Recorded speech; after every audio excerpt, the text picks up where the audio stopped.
हे गाईज, मी प्रजिता गुरुड. आपल्या खेडमधील बऱ्याचशा बाजू मी दाखवल्या आहेत. बऱ्याच वेळा विचार केला माशांच्या मार्केटमध्ये जायचे ना, तर एक दिवस म्हटलं या मार्केटचा पण व्हिडिओ बनवेन. तर चला मग आज एक्सप्लोर करूया खेडचं हे मच्छी मार्केट. हे पहा, मासे ग्राहकाने पाहिले तर त्याचं पहिलं वजन करतात, त्यानंतर ते कापण्यासाठी देतात. त्या माशाचे खवले काढतात. खवले काढण्यासाठी पहा माशांचं आकाराचं साधन आहे व त्यानंतर पुढच्या व्यक्तीकडे पास करतात आणि ते मासे कट करून देतात. पाहिलं कसं सिस्टमॅटिक काम आहे. बरं, इथे सुरुवातीला मार्केटमध्ये गेल्यावर कोणकोणते मासे मिळतात ना ते पहा.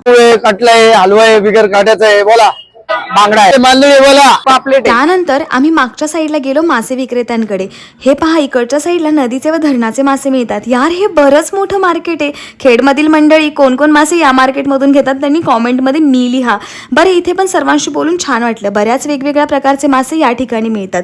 मला तर कटला व बांगडा मासा खूप आवडतो. तुम्हाला कोणता मासा आवडतो नाव कॉमेंट करा. बरं, कधी कधी हे छोटे छोटे उद्योगधंदे जरी पाहिले ना तरी प्राऊड फील होतं यार. हे मासे विक्रेते स्वतः मासे पकडून व समुद्राचे मासे विकण्यासाठी अवेलेबल करतात आणि फ्रेश माल ग्राहकांपर्यंत पोहोचवतात. गट्स की बात आहे गाईज. आपल्या खेडमध्ये प्रत्येक मार्केट हे नोटीस करण्यासारखं आहे. तसेच हे एक मच्छी मार्केट. आता लाईक आणि फॉलो करून जा आणि इथे कोणते कोणते मासे मिळतात ना ते पण पाहून जा. टायगर झिंगा आहे, आंबळे आहे, चिलापी, शिंगटे मासा आहे, मळे मासा, कोळस मासा आहे, चिलापी, गोर मासा, कटला, चिलापी आहे, चिलापी, मळे मासा आहे, रहू आहे, रहू.